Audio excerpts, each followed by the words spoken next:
What is up, guys? Today isn't going to be too extravagant. Basically going to be pulling apart the Silver Integra because I got to get as many parts off of it as I can, and I got to try to get it out of here because I got a truck I got to work on for someone, and I might just end up getting my truck that I've been waiting to get finished all summer, just picking it up and bringing it here to finish myself because I cannot go any longer without my truck. I've been losing so much money because that's what I depend on to transport parts when I sell them and etc. So yeah, the truck won't fit in here right now with this silver car in, so yeah, strip it out and hopefully get it out of here ASAP. But first, I'm gonna go grab some firewood with a square body because it is supposed to snow on my next days off, and I want the wood to be dry, obviously, and I just don't want to be freezing when I'm working on cars, so I'm gonna do that quick.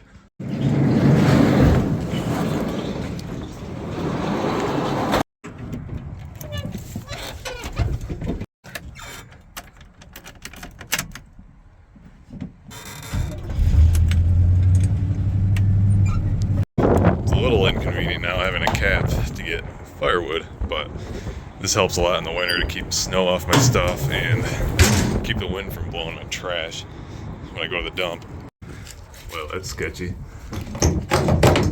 I gotta tighten that up. All the other ones are tight at least.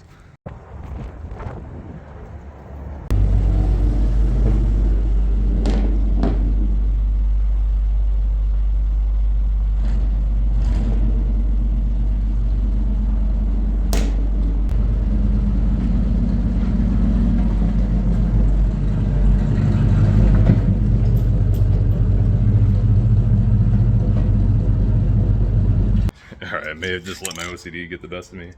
Something that's been bothering me on my square body for a while is the white paint all over the frame, because I was rushing when I painted the box to match the cab, and I just picked up a can of black spray paint and went to town. But before this, I had just overspray all over it. The truck has no rust on it, but he's just bothering the crap out of me because, like I said, I was rushing when I painted the bed, so there's just white overspray all over. So just took the opportunity quick while it was nice out. It looks so much better already. If the truck was rusty, I'd call it the Craigslist rebuild, but the truck ain't rusty. It was just a white frame and it looked horrible. And it was all over the leaf springs too, so I just hammered it real quick. But anyways, we'll get back to the original plan today.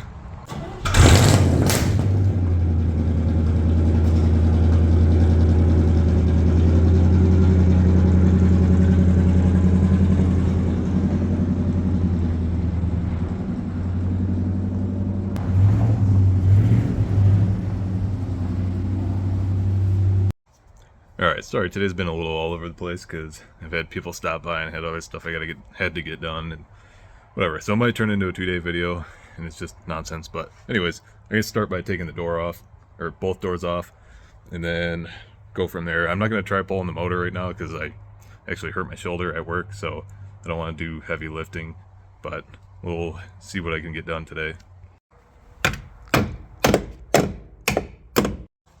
Thankfully, most of the door panel removal job is already done from selling parts off of it, but I'm going to take the door panel off. You don't have to when you're removing the door, because you just get these bolts once you take the fender off and then unplug the clip, but these are most likely going to be sitting outside, and I just don't want mold and crap growing on them. This door panel is junk anyway, so I'm just going to be tossing it, but I'll probably keep the speaker cover, stuff like that.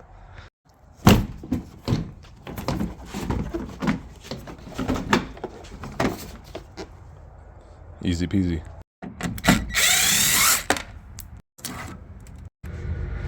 So these little plastic things are also good to keep if you're parting out Integras, because a lot of cars that get riced out and have aftermarket speakers, like, I don't know, for some reason these get trashed, but a lot of people are looking for these because they just are a lot more convenient and hold your speakers in very more sturdy.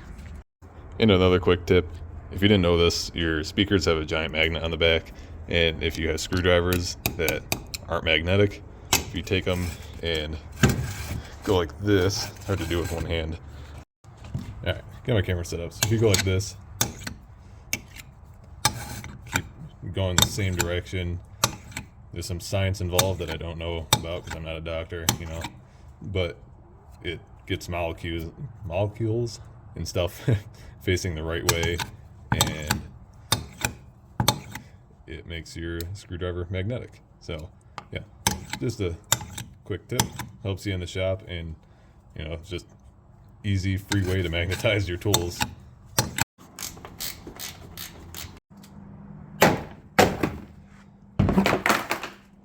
And look how convenient this is. If your fender's smashed in, you can just unplug the door right here.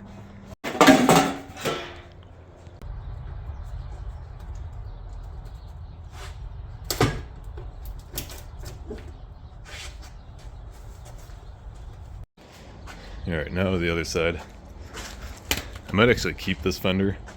I know it's dents in it, but I might be able to get that one out pretty easily. It'd be nice to have a spare in case someone ever hits my car or smoke a deer or something. So probably gonna keep that, and yeah, I gotta move some stuff out of the way. Yeah, don't worry about that. This is all stuff for my new truck that I still don't have, but I got a bunch of stuff I gotta do to it when I get it here, even if I don't end up finishing the motor and all that stuff. But yeah, as soon as that's done, I'm gonna have a lot of content. I'm also gonna take this door panel off, just so when if it's sitting outside, it's not gonna get moldy, because this door panel is actually nice. So I'm going to actually keep this one to sell or a spare for my own car.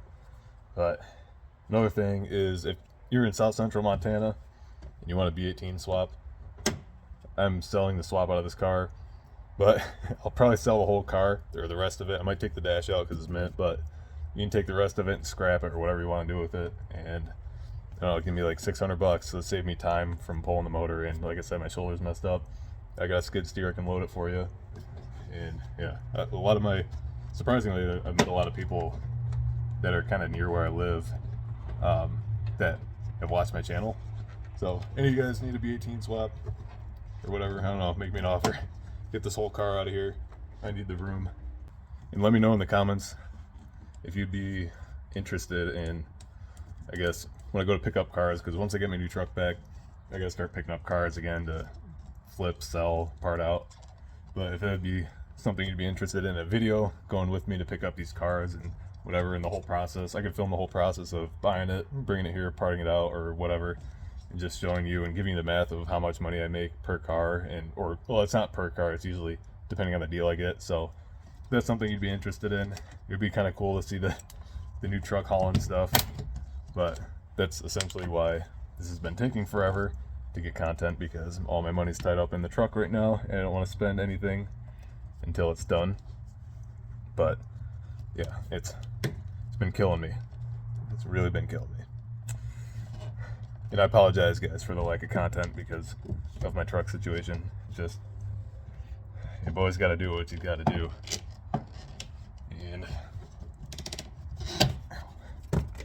yeah, more content to come. And if you're wondering why I don't use my Chevy to pick up cars, I live in a not very populated area, so I usually have to go to the city to find these Hondas, because not many people drive them out here, because literally most of the roads where I live are dirt roads and it's ranchers. So in order to go get these cars, I had to go on the interstate, which the interstate is 80 miles an hour. My Chevy only goes 60 miles an hour, screaming.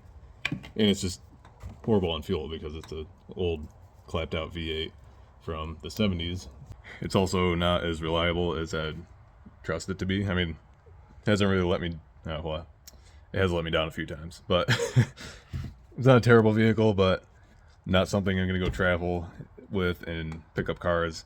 So yeah, but regardless. All right, got this off, and then you get the rest of the door off. Well, actually, you gotta get the fender off first.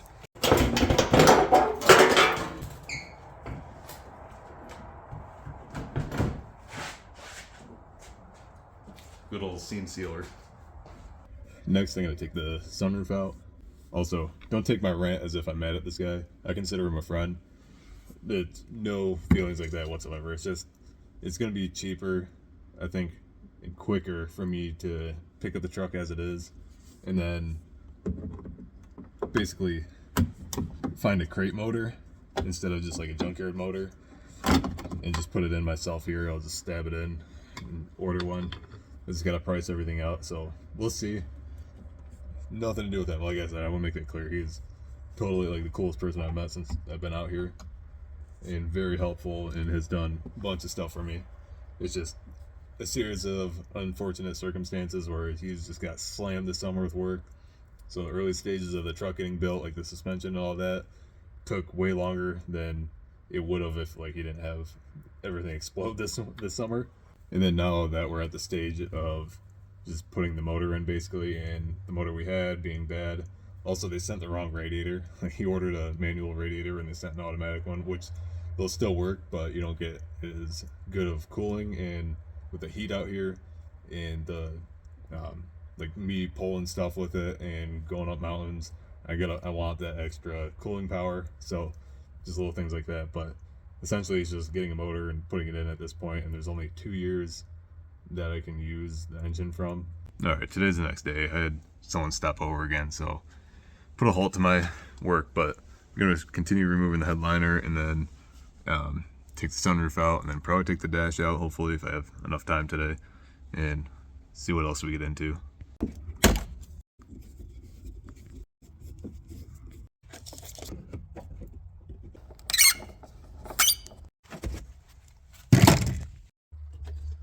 Alright, we're gonna just rip the rest of this out because the headliner is already bad anyways. Let's see what happens.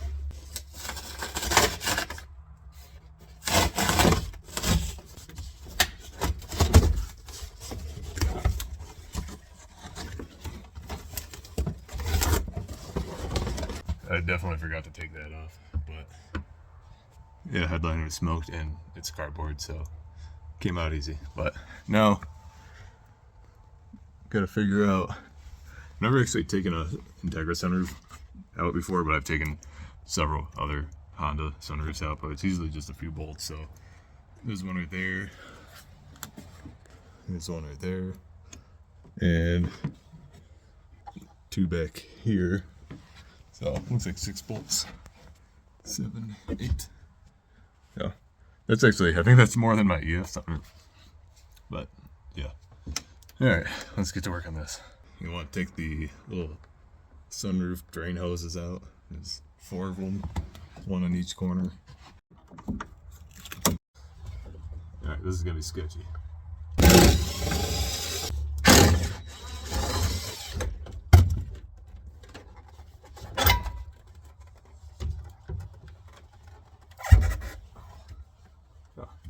Wasn't as bad as I thought. It's actually a really clean sunroof, no rust.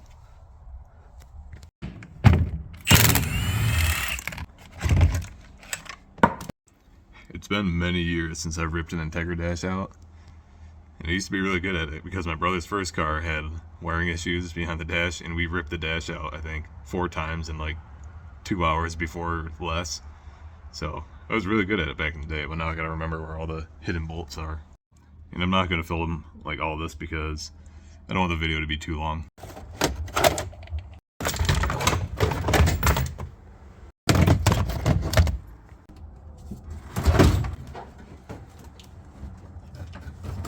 Forgot one wire. Alright, it did pretty good. I only forgot the one clip, which was this guy right here. Just the one smaller one. I probably would have seen it, but I was just kind of getting sick of being under the dash. It was killing my back. But anyways, got everything removed off the car that I want to keep. I did want to keep the motor really bad, but I don't have the time to pull it right now. And the only way I can get rid of this whole car at once is making someone take the whole car with the rest of the motor and the rest of the car with it. So yeah, actually, if any of you are watching and want the car and the swap, $400, come get it, because I just need it gone like ASAP. So hit me up. I am keeping the knuckles of the brakes, and I am keeping this pile of junk right here because this is stuff I'm gonna make money off of or keep as spares. So yeah, other than the knuckles, the rest of it is going with it. Good quarter glass, good windshield. I mean, if you have rust down here, these are rust free for the most part. But yeah, hit me up. Anyways, I'm just gonna wrap up the video here. Sorry it was kind of all over the place and very lengthy, so I don't know actually how long it's gonna be until I edit it, but yeah, apologize for the boring content again, but if you like the video, I do appreciate a like. Subscribe if you want to stay up to date with the builds and projects, and follow my Instagram, Conjo_brothers, if you want to see more pictures, videos, and all that nonsense on there. But anyways, thank you guys for watching.